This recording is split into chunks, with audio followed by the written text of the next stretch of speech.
comments, the yaps, the this, the that. Let's get into it, man. Cosplay. Let's see what y'all thought about the info, right? Let's get to it. Imagination that shifted realities till paradigms shift into shades you ain't never seen. Was once excited for all this, now I ain't tryna be seen forever. Cause this mind is straight chatter, but I can barely say something. I feel like shit don't matter, so beware the fun cutting. It's volumes of the mind.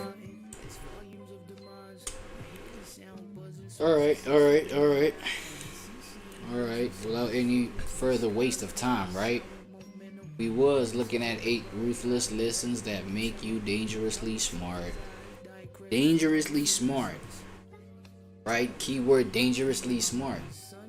I don't know how many of y'all still want to be dangerously smart. Are you sure you want this? Are you sure you want that? Let me see what they saying. They gotta be saying something, right? You see this. Yo, and I cannot get the whole comment thing the middle of the screen like that because I'm projecting my display, right? My computer display, I'm projecting it on the wall through a projector. And so my projector has developed like one of those dark spots, bro. It's crazy. Right? Okay, let's start with this one. Let's see this. I started my YouTube channel a few months ago, putting my heart and effort into it. Some days it feels like progress, some is slow, and doubts start to creep in. But I'm writing this comment as a small reminder to myself not to give up. If one person likes this, I'll take it as a sign to keep on. Okay, you farming that, but yo, look, I'm a small creator myself, you know what I'm saying? And these are things that I need to remind myself too. Hey, that's it. Calculator. Wait, what? Calculated opacity hit hard. I didn't realize how much power I was giving away by over explaining everything. Yes, right? That being there, you know, I mean, there. That's why we find such phrases as oversharing. Right? You might be oversharing a whole bunch, of which that might be, you know, that might be to the detriment of you sometimes. Because now, you know, consider the fact that somebody might pose as a friend but being an enemy. Let that sink in, right? So it's like sharing enough so that you can spot who's being authentic and who's not, because the art of reciprocation is also, you can use that to actually spot who's being authentic, who's being a friend, and who's being a foe. Because now with that kind of person, you can share enough so that by the time you see, you know, enough not for them to have ammo against you, but enough for you to realize that, okay, if they don't reciprocate this back, they might be an enemy, right? I don't know, it's just, yeah. I learned this the hard way. When I was younger, I trusted too easily, and it cost me friends, money, and peace of mind. Trusting too easily. How does that cost you friends? I can see how it can cost you money and peace of mind. Wait, let me see. Trusting easily. I feel like trust is one of the bonds of a friendship, right? Okay, let's carry on. With age, I realized silence and patience are my best weapons. Anyone else feel like getting older makes you calmer but sharper at the same time? No, it does.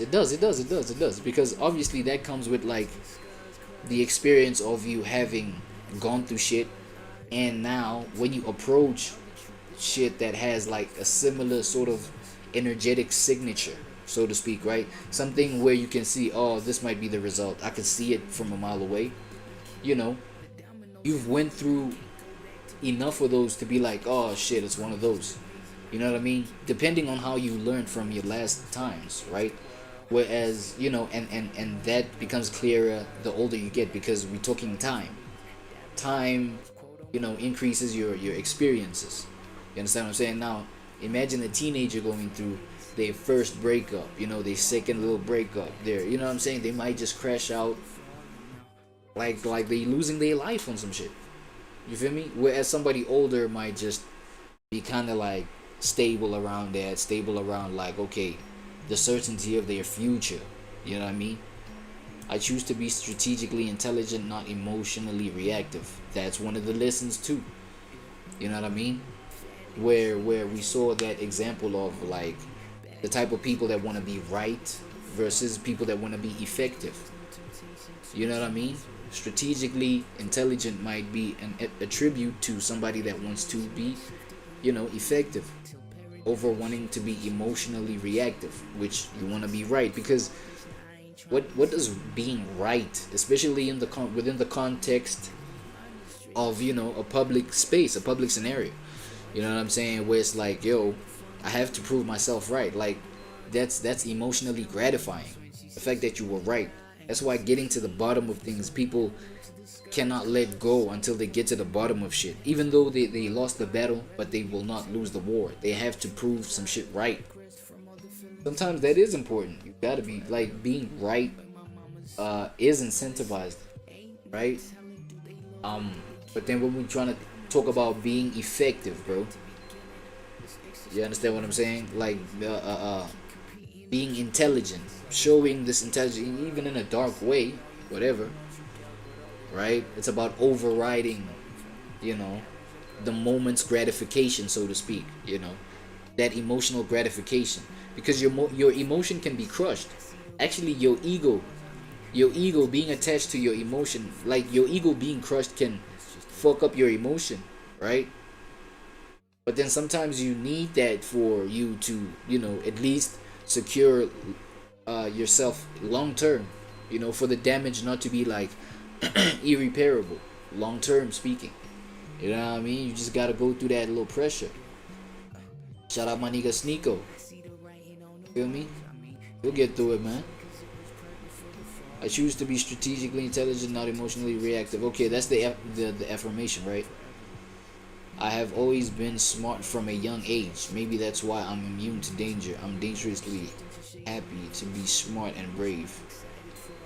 Yeah. Probably those affirmations that, you know, your mother gives you like from a young age type shit. That's cool. You know, that's great.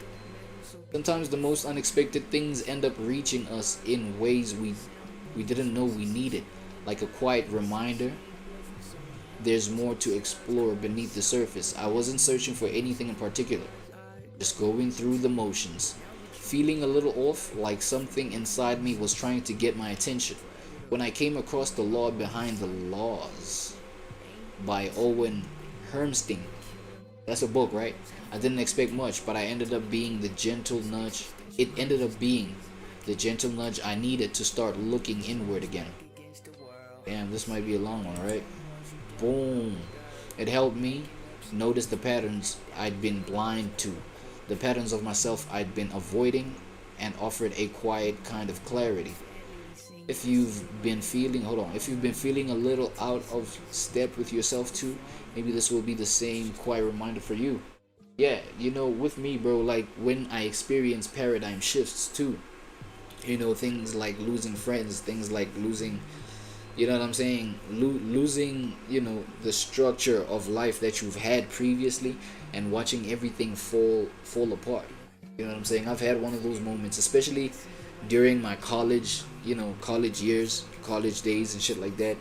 I was going through a whole lot of that, especially by the end of college, my college years, you know what I'm saying? And the one thing that I would miss is the fact that it's creating a sort of intelligence in me that is priceless, so to speak.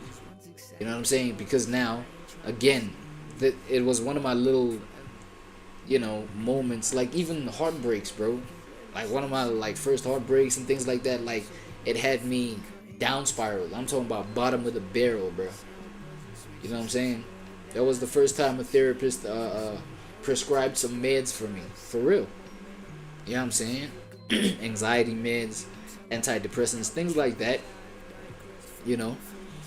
But then again, at the same time, it's like, yeah, it makes me spot scenarios that can get me in those kind of depths, in those kind of rabbit holes, right? I can spot those from a mile away and be like, oh shit, I know what this is about. And the fact that I can spot it from a mile away, whatever it is that I'm engaged in that's making me, you know, go towards that direction, I can stop it at its tracks.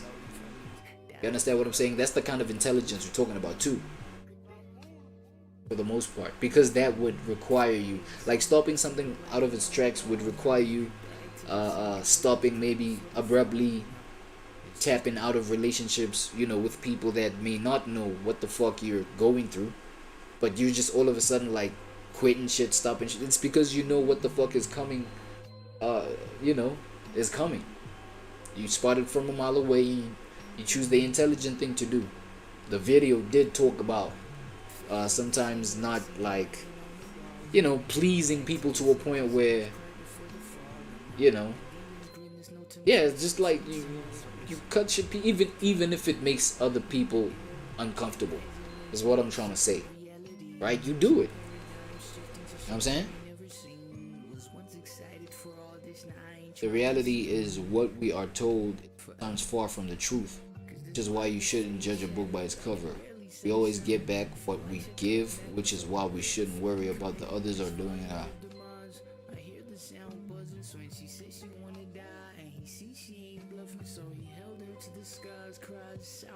Machiavelli wasn't teaching cruelty, he was exposing reality. Those who call this dark usually benefit from others staying naive.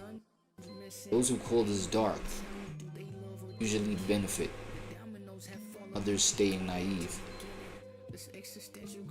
The real danger isn't intelligence, it's unprepared innocence. Which lesson here felt uncomfortable and why? The real danger isn't intelligence, it's unprepared innocence. Right. Reacting is a surrender in disguise. The wise let their silence do what fury never could. Yeah, the whole reacting thing, because now it kind of does fall on the fact that you are showing your ass, right? You're showing me what gets under your skin. You're showing me your cards, the cards that you were dealt. You know what I'm saying? And now it's like I can always use that to get under your skin. You know what I mean? Think about people who are constantly reactive. You know, it's like people can blatantly see, you know, how to control you, how they, like, what buttons to push. Whereas with somebody silent, it's like, yo, is this motherfucker even gonna kill me? You know what I'm saying? It's like, yo, you never know what could befall you, man. Unsettled, confuse, and reveal. Even stillness, power speaks. This video offers truly insightful perspectives on navigating the complexities of human interaction through dark intelligence. And I feel like, you know, like whatever the video was breaking down is actually what is in all humans. It's part of human nature. Even to spot things like dark intelligence, like dark intentions. You get people that talk about, yo, they have dark intentions, untrue intentions, and things like that. Like, this is everybody, right? So this video is actually for all individuals, but obviously it's like for the individuals that are aware of this aspect of their humanity, individuality. You know what I'm saying? The concept of psychological echo is particularly fascinating, highlighting the power of deeply understanding and reflecting others' unspoken needs and fears. Yeah. To echo those though, that shit might be dangerous though, because it's like you have to adopt that kind of persona, that kind of energy, so that you can mirror it. Or, okay, mirroring is not like an intentional thing, I would actually assume. Like mirroring something, it's sort of like, I think it goes back to even having an adaptive personality, you know, a personality that just adapts to everything, and that's like natural, right? That's a natural phenomenon for you to have that, right? You born with it, I guess. And so therefore, when somebody comes through with their own like basically the chameleons of society. Like you go anywhere, and whoever it is that you look up to in whatever environment that it is that you find yourself in, you can mirror those mannerisms, you can mirror that those characteristics of whatever person wherever you're at, right? One of those chameleon kind of people. And if you know, as I'm thinking about it right now, isn't that like a natural phenomenon? Like you just, okay, it may come from a specific seed, that kind of behavior, that is, you know, of you being able to just like adopt whatever your environment is giving you, aka you mirror that, and number two, adapt to that environment, right? No matter how different, unique, new it is to you, right? You can adapt. So, you know, for you to get there, obviously that kind of behavior started somewhere, right? From maybe you having lacked, you know, the developmental, you know, capability to develop your own identity. You understand what I'm saying? So now it's like it was kind of maybe a survival mechanism, right? Where it's like, oh shit, you have to blend in with people, you have to be an NPC so that you can remain safe. You know what I'm saying? But then now it develops into something where, yeah, you can now naturally mirror whoever, whatever, even as an adult. I guess this video was proving that you can use that to your advantage too, right? Through psychological echoing. Let me read the rest of that. Highlight AI reflecting fears. It's about moving beyond surface level conversations to connect on a profound emotional level, making people feel seen, understood, and valued, which in turn builds trust and influence. This approach transforms interactions from mere exchanges into opportunities for meaningful connection and strategic communication. Yeah, all that, right?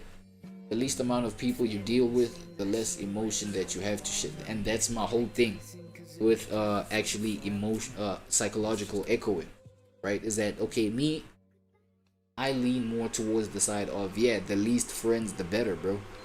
The least social interactions the better. Yes, I know there are a bunch of opportunities that come from that, a whole lot of opportunities that come from just like social interactions, networking, socializing. You know what I'm saying? Why are you standing there in your corner? Come through, man. Damn, here's a drink, come have a drink, come do it. Feel me? There's a whole lot of benefit there, but like for me personally, I feel like it's about, you know, the quality of the connection, the quality of the engagement in terms of, you know, the quantity. And I know this is a cliche, quality over quantity, but it's true, bro. I'm like one of those, you know, the least friends the better. You feel what I'm saying?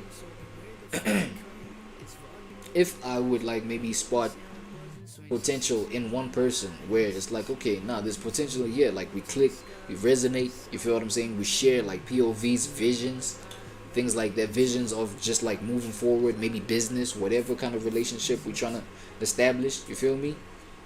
But then, you know, that one, like I'm not afraid to be like, you know what, like I'm not afraid to even cut that relationship off if the quality like is just, there's potential, but then it's like shallow, and then it's like, yo, it never gets beyond the potential phase. You know what I mean? I don't now like, you know, try and hang on to that friend or partner or whatever out of like a fear of, you know, having no friends or whatever. You feel what I'm saying? Because at the same time, when we are talking about quality of the connection and relationship, we are talking about, you know, depth, bro. And going deep in a connection, it's work, it's pressure. It's pressure, bro. Because you got a responsibility of just like protecting this connection, you know what I'm saying? Protecting like information or details about you that you may reveal to me. But then what did it take for us to even get to that point where you reveal this kind of information to me?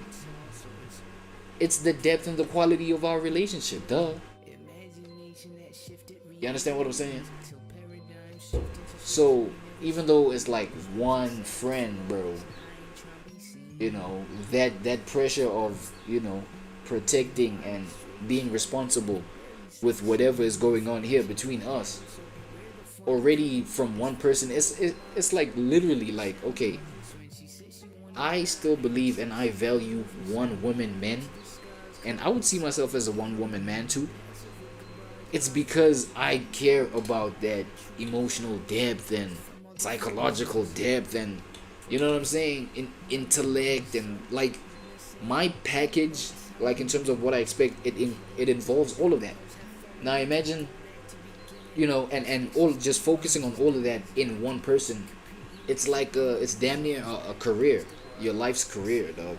That's why, I understand the perspective of marriage. It's because, we're trying to do this, and you are enough work for me for a lifetime type shit, right? You could see it like that. Now that's only from one person. Imagine from like multiple women and shit like that. I'm talking about from a person that connects, at that level. That shit is work. So same thing with the friends, man. You know what I'm saying?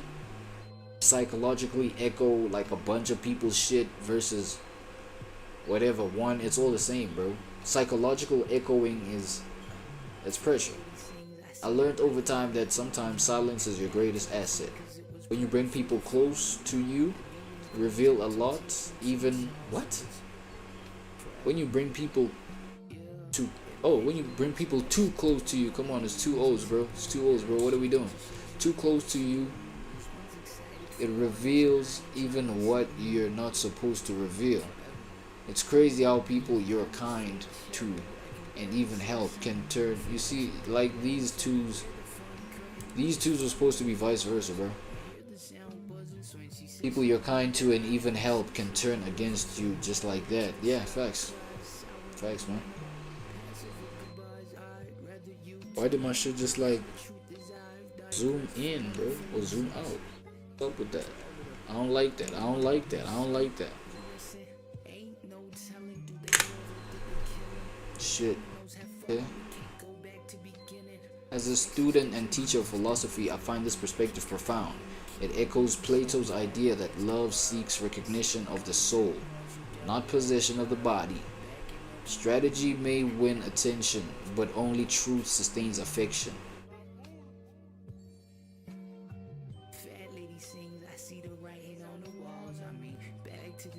But don't these things work hand in hand? Strategy may win attention, but only truth sustains affection. Because now I'm thinking about the affection. You expect affection from beings like yourself, like human beings, right? And then now I feel like both of these can be true in that the strategy that you use to win those human beings' attention, you can now use that attention to get to the human being so that you can practice the truth. You know what I'm saying? To sustain the affection. You know what I'm saying?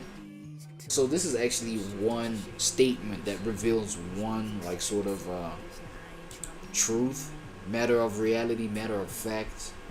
Maybe not matter of fact, depending on how you see it, right? Your perspective on it too. I want to be a survivor, a leader, a winner. I choose to be strategically intelligent and not emotionally reactive.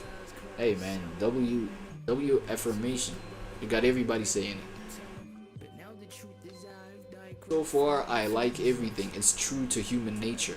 There's just one section, the first, that has wording I disagree with, by saying you have something important to do while obviously not revealing it.